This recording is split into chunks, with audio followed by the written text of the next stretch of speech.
Hi అండి. ఈరోజు నేను మీకు ఇంట్రెస్టింగ్ రెసిపీ తందూరి బ్రోకలీ చేసి చూపిస్తున్నాను. ఈ రెసిపీ అయితే క్విక్ అండ్ డెలీషియస్ రెసిపీ.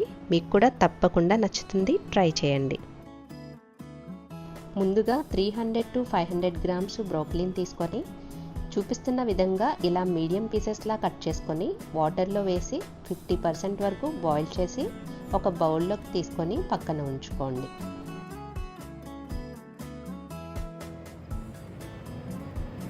చూడండి, ఇవి 50% అయితే కుక్ అయిపోయాయి. నేను ఇప్పుడు ఒక బౌల్లోకి తీసుకొని ఉంచుకుంటున్నాను.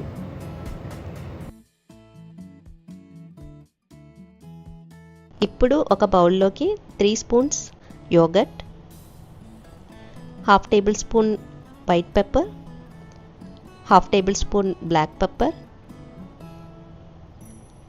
అలాగే half tablespoon cardamom powder, 2 tablespoons salad oil,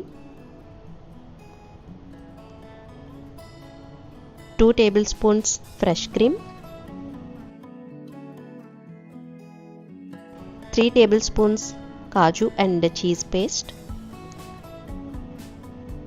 half tablespoon salt వేసుకొని ఇవన్నీ కూడా బాగా కలిసేలాగా విస్కర్తో బాగా మిక్స్ చేయండి. ఇవన్నీ కూడా బాగా మిక్స్ అయిన తర్వాత మనం ముందుగా హాఫ్ బాయిల్ చేసి పెట్టుకున్న బ్రోకలీని కూడా యాడ్ చేసి పీసెస్కి బాగా పట్టేలాగా బాగా మిక్స్ చేసుకోండి. చూడండి, ఇలా బాగా మిక్స్ చేసుకోవాలి. ఇదంతా కూడా బాగా కోట్ అయ్యేలాగా. తరువాత తందూరి స్టిక్ తీసుకొని చూపిస్తున్న విధంగా ఒక్కొక్కటిగా ఇలా గుచ్చుకోండి. ఇవి రెడీగా ఉన్నాయి. మొత్తం కలిపి నాకైతే 2 స్టిక్స్ అయ్యాయి. నేనైతే వీటిని చార్కోల్ మీద ఫ్రై చేసుకుంటున్నాను. ఇన్ కేస్ మీకు చార్కోల్ అవైలబుల్గా లేదు అంటే కనుక ఎయిర్ ఫ్రైయర్ లేదా మైక్రో ఓవెన్లో కూడా మీరు ఫ్రై చేసుకోవచ్చు. ఇవైతే ఈవెన్గా ఫ్రై అయిపోయాయి. ఇప్పుడు వీటిని ఒక సర్వింగ్ బౌల్లోకి తీసుకుందాం.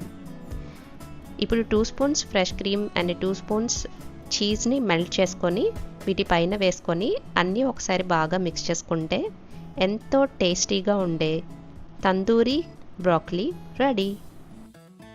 ఈ ఐటెం అయితే నేను ఒక రెస్టారెంట్లో టేస్ట్ చేశాను. నాకు చాలా బాగా నచ్చింది. ట్రై చేసి మీకు కూడా చేసి చూపిస్తున్నాను.